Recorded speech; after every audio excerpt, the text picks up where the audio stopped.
Hello friends, మీ అందరికీ ఒక నీతి కథను చెప్పడానికి మీ ముందుకి వచ్చాను.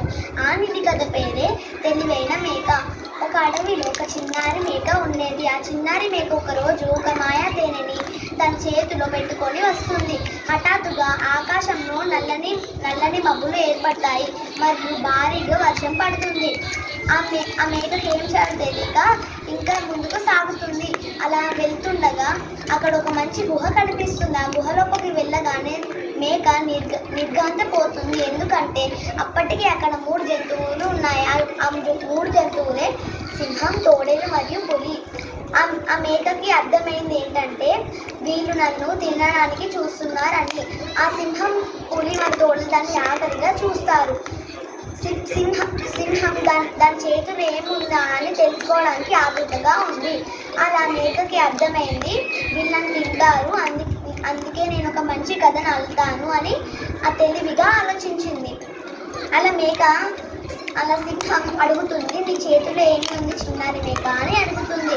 ఆ చిన్నారి మేక అంటుంది, నా చేతిలో ఒక మాయా తేనె ఉంది సింహం గారు అని అంటుంది.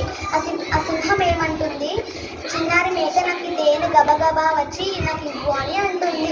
అలా చిన్నారి మేక అంటుంది, నువ్వుగానే తినకూడదు సింహం గారు, దీన్ని ఒక తోడేలు తోకతో తినాలి అని అంటుంది.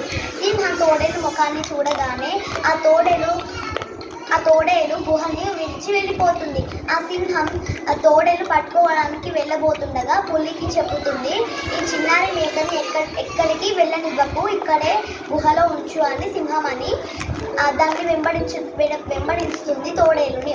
ఆ పులి అంటుంది, చిన్నారి మేక ఈ తేనె సింహం గారికి ఎందుకు ఇస్తావు అని అడుగుతుంది. ఆ చిన్నారి మేక అంటుంది, ఆ సింహం గారికి శక్తి కావాలి అని నేను ఇస్తాను అని అంటుంది.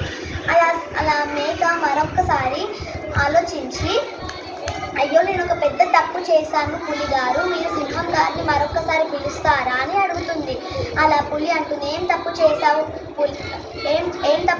చిన్నారి మేక అని అంటుంది. ఆ చిన్నారి మేక అంటుంది, ఇది ఒక మంచి పులి తోకతో తినాలి పులి గారు అని అంటుంది. అలా పులి గుహను విడిచి వెళ్ళిపోతుంది. ఈ కథలోని నీతి, మనకేదైనా ఆపద వస్తే తెలివిగా మరియు ప్రశాంతంగా ఆలోచించాలి. ధన్యవాదాలు.